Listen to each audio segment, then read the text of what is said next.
भाइयों बहनों, praise the Lord, सभी को जय मसीह की। साल 2020 के 2 चंद्रग्रहण के बाद कल 21 जून 2020 को पहला सूर्य ग्रहण आने वाला है।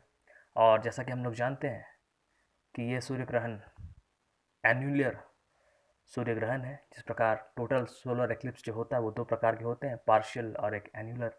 ये वाला जो है वो आंशिक सूर्य ग्रहण है और इसमें सूर्य और चंद्रमा जो आमने सामने आते हैं, परंतु चांद का आकार सूर्य से तुलनात्मक रूप से कम होने के कारण सूर्य एक अंगूठी की तरह चमकता है और एक रिंग ऑफ फायर की तरह प्रतीत होता है। और लोग इस दिन का बेसब्री से इंतज़ार कर रहे हैं। बहुत लोग कह रहे हैं कि इसके आने के 12 घंटा पहले से सूतक लगता है और जितने विश्व भर के लोग हैं, हमारे भारत के लोग हैं, उनकी तमाम अपनी धार्मिक धारणाएं हैं, अपने विज्ञान क्षेत्र के लोगों की अपनी धारणाएं हैं। कुछ लोग इसे एक अमंगल का प्रतीक मान रहे हैं और कुछ लोग इसे एक मंगल का प्रतीक मान रहे हैं। तमाम धारणाएं और लोग इसे देखने को जो देख पाएंगे और जो लोग इसे नहीं नहीं भी देख पाएंगे इस खास दिन के, कि कल क्या होगा उस आने वाले दिन में और उसके बाद की परिस्थिति क्या होगी विश्व भर में, भारत भर में, इसके लिए बहुत ही उत्सुक है। तो भारतीय समय अनुसार ये चंद्र ग्रहण सुबह 9:56 पे शुरू होगा कन्याकुमारी के द्वारका से और लगभग 1:15 तक वहाँ पे ये रहेगा और अंत में आसाम के डिब्रूगढ़ में 2:29 के अंत में ये ख़त्म होगा और वहाँ दिखाई देगा। और मुख्य रूप से ये उत्तर के राज्यों में दिखाई देगा, राजस्थान, हरियाणा, उत्तराखंड और जो बाकी अन्य जो जगहें हैं भारत के, वहाँ आंशिक रूप से दिखाई देगा। और विश्व में जो सबसे पहला जो इस घटना का गवाह बनेगा वो अफ्रीकी देश कांगो है। इसके अलावा भी अफ्रीका के कुछ हिस्सों में और तमाम पश्चिम एशिया, पूर्व और तमाम जगहों पर यह दिखाई देगा। और चीन, इन तमाम देशों के लोग भी इसका गवाह बनेंगे और लोग अपनी अपनी धारणाएं बना रहे हैं, जैसा कि लोग आज तक बनाते आए हैं। कुछ लोग कह रहे हैं कि ये जो पहला सूर्य ग्रहण है इस कोरोना वायरस के बाद और साल के 2 चंद्र ग्रहण के बाद ये बहुत ही महामारी लेकर आएगा, विनाश लेकर आएगा। बहुत लोग कह रहे हैं अंत को लेकर आएगा और कुछ लोग कह रहे हैं कि नहीं, जो विकराल रूप अभी संसार में है और जो बुरी घटनाएं जो घटी हैं उसको ख़त्म होने के लिए ये सब आएंगे। खैर, ये अलग अलग लोगों की अपनी अपनी सोच है। हम मसीहियों के लिए इन बातों का क्या प्रतीक है? हम लोग जानते हैं कि यीशु मसीह ने अपने वक्तव्य में, अपने संदेश में, जो परमेश्वर का वचन है, पुत्र, उन्होंने कहा था, उन कालों या दिनों के आने के पहले सूर्य कंबल के समान काला हो जाएगा, चंद्रमा लहू के समान लाल हो जाएगा और तारे आसमान से गिर पड़ेंगे जैसे अंजीर के पेड़ से अंजीर गिरते हैं। तो हम मसीही जो उनकी बात को, उनके दृष्टांत की बातों को समझते हैं, सुनते हैं और समझना चाहते हैं और भी विस्तार से जानना चाहते हैं आत्मिक रूप से। तो जब भी कुछ इस प्रकार की घटनाएं होती हैं, सूर्य ग्रहण, चंद्र ग्रहण या तारों का कुछ अलग समाचार हमें मिलता है, हम लोग अपने अनुमान में लगते हैं कि अब अंत का समय आ गया है। वैसे हम में से कोई भी नहीं जानता अंत कब होगा। यीशु ने कहा कि जागते रहो और प्रार्थना करते रहो, क्योंकि उस घड़ी के विषय में कोई भी नहीं जानता, न स्वर्ग के दूत, न पुत्र, परंतु केवल पिता। तो हमें एक मसीह होने के नाते हम आशा करते हैं और आग्रह करते हैं कि हम वैसी धारणाओं पर ना रहें कि जब हम इन चिन्हों को देखेंगे तभी हम मसीह के आने का इंतज़ार करेंगे, जैसे और जातियाँ और धर्म के लोग और विज्ञान क्षेत्र के लोग इसे नकारात्मक और सकारात्मक चीज़ों से जोड़ के देख रहे हैं। हाँ, सूरज और चंद्रमा और तारों को विभिन्न समयों और कालों के लिए बनाया गया, हम लोग देखते हैं सृष्टि की शुरुआत से, और ये बहुत सी घटनाओं का प्रतीक है निश्चित रूप से, और मानी भी जाती हैं वैज्ञानिक रूप से भी और धार्मिक रूप से भी।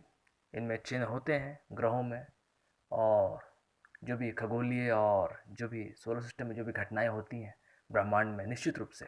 परंतु हमारा भरोसा इन घटनाओं के ऊपर नहीं, हमारा भरोसा परमेश्वर के ऊपर है।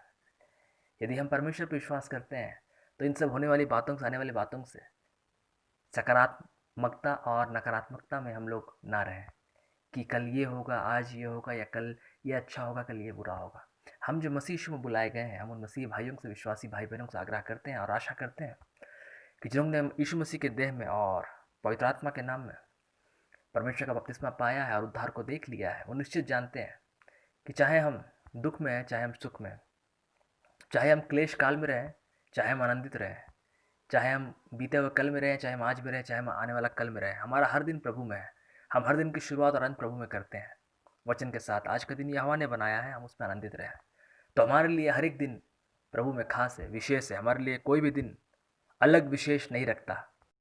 और हम में से हर एक जो मसीह यीशु के साथ जीवन व्यतीत कर रहा है विश्वास में, और उस आने वाली प्रतिज्ञा में जो हम अनंत जीवन में प्रभु के साथ होंगे, तो हम में से हर एक मसीही विश्वासी भाई बहन जो प्रभु में मर गए, चले गए और आज जीवित हैं, कोई भी इन बातों का इंतज़ार नहीं करता कि जब ये बातें होंगी तब हम इसके नकारात्मक के अनुसार या इसके जो सकारात्मक पहलू होंगे उसके अनुसार हम इस संसार में जो होने वाली घटनाएं हैं उसके अनुसार हम अपने जीवन का मापदंड तय करेंगे कि क्या खुशी आएगी, क्या दुख आएगी। हमारे लिए मसीह में जीना भी खुशी है, हमारे लिए मसीह में मरना भी खुशी है, हमारे लिए मसीह में दुख उठाना भी उतनी ही खुशी है, हमारे लिए मसीह में एक एक पल सुख में भोगना भी खुशी है। और मसीह जो क्रूस मृत्यु से पुनरुत्थान को जी उठा, वो हमारे लिए वो रास्ता प्रकट करता है कि हम भी प्रभु यीशु मसीह में परमेश्वर के सेवकाई में, हर एक जो मसीह यीशु में जीवन बिताना चाहता है वो क्लेश काल से गुजरेगा, क्रूस से गुजरेगा और पुनरुत्थान को प्राप्त करेगा। तो हमारे लिए हर एक घटना का महत्व है, परंतु किसी घटना के ऊपर आश्रित होकर हम अपने जीवन में नकारात्मकता और सकारात्मकता की पहचान नहीं करेंगे। या उन घटनाओं पे हम निर्भर नहीं है कि कल का दिन क्या होगा।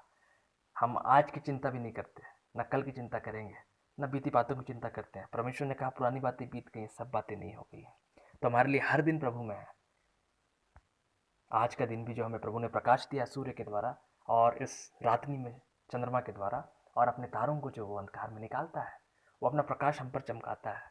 हम इस संसार के सूर्य, चंद्रमा और तारों के भरोसे नहीं है कि इन पर विपत्ति आएगी, ग्रहण लगेगा, गिर पड़ेंगे, नाश होगा। ये एक चिन्ह है उनके लिए जो यीशु मसीह को नहीं जानते और उस दिन की बाट जोहते हैं। परंतु हम जो प्रभु पर विश्वास करते हैं, हम जानते हैं प्रभु यीशु मसीह हमारे लिए परमेश्वर की ओर से तारा है, अनंत काल का सितारा है, जो हम पर अपना प्रकाश देता है। चंद्रमा जो हम अंधकार में खोई कलीसियाँ हैं, और फिर हम पर कभी ग्रहण ना लगेगा।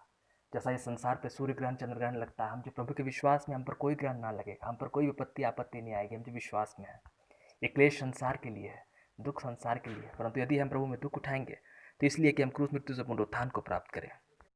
और हम सब निश्चित जानते हैं जो मसीह के विश्वास में है कि यदि हम पर दुख आता भी अंत के दिनों में, तो प्रभु यीशु मसीह के साथ जो लोग जीवन जीना चाहते हैं वो सताए जाएंगे। इसलिए सताए जाएंगे कि हमने प्रभु के मिरास में अनंत जीवन, स्वर्गीय स्थान में आशीष पाई है। तो इस संसार में हमें जरूर दुख होगा, ग्रहण लगेगा, परंतु हम पर और हमारे सारे जीवन जो हम जीते हैं इस संसार में, जो कुछ भी हमें दुख और सुख आता है, इसलिए होता है कि हम मसीह को पालें और मसीह में जीवन व्यतीत करते हैं। तो हमारे लिए इन घटनाओं का आत्मिक महत्व भी है और वैज्ञानिक महत्व भी है, परंतु हम उससे सकारात्मक और नकारात्मक पहलू को ना देखें। तो हम मसीही होने के नाते, विश्वासी होने के नाते, हमारा सूर्य जो परमेश्वर का प्रकाश यीशु मसीह है, अब्राहम, इसहाक और याकूब परमेश्वर, उसकी महिमा करें, उसके प्रकाश पर भरोसा करें। उसमें कोई भी अंधकार नहीं, कोई भी ग्रहण नहीं है। और हम जिसकी कलीसियाँ चंद्रमा के समान, जिसके निरंतर प्रकाश में बने रहते हैं, ना हम बढ़ते हैं ना हम घटते हैं, हम निरंतर उसकी समानता में, हमें कोई ग्रहण नहीं लगता। और हम अब्राहम के संतान, उसके सितारों के समान अनंत काल की मिरास को और अनंत काल तक परमेश्वर के संतान ठहरते हैं बपतिस्मा के द्वारा। तो हम पर इन घटनाओं को कोई प्रभाव नहीं डालना चाहिए। हम इन सब घटनाओं को देखकर अंत के दिनों की तैयारी ना करें, ना ही डरे, ना ही भयभीत हो, क्योंकि हम प्रभु का भय मानते हैं, उन्हीं का प्रेम को जानते हैं, और हर एक मसीह जन से भी आशा करते हैं। बाकी संसार जो अपना कार्य करता है, अपना कार्य करता है, वो विज्ञान को ईश्वर से बढ़कर समझता है, वो उस पर भरोसा कर सकता है। वो अपने आत्मिक शिक्षा को, आत्मिक पहलुओं को के अनुसार देखते हुए नकारात्मक सकारात्मकता देखता है, अपने जीवन के लिए खास तैयारी करता है और तमाम तरह के उपाय निकालता है। लेकिन हमारे लिए तो एक ही रास्ता है, जीवन मार्ग और सत्य यीशु मसीह है, जो हमें हर एक ग्रहण, हर एक आपत्ति, हर एक विपत्ति और हर एक बुराई से निकालता है कि अनंत काल का प्रकाश अपने सूर्य यीशु मसीह के द्वारा, हम चंद्रमा के द्वारा के समान अपनी कलीसियाँ बनाए, हमें चंद्रमा के समान, और हर एक ग्रहण, आपत्ति, विपत्ति से निकाले और सितारों के समान हम अनंत काल के प्रकाश में चलाए और ले जाए उस नए राज्य में। तो हम आशा करते हैं कि हर एक मसीही आज भी और इस पल भी मसीह यीशु का आगमन का इंतज़ार करता है। हमारे लिए हर एक सेकंड जो समय है वो अंत की घड़ी आ सकती है। हम लोग किसी खास घटना पर निर्भर नहीं है, और हम आशा करते हैं हर एक मसीही भाई बहन से, सुनने वाले से कि बहुतायत से आप इस संदेश को सुने और लोगों से शेयर करें, और मसीह विश्वास में हर एक पल बने रहें, किसी खास घटना पर निर्भर ना रहें। आमीन।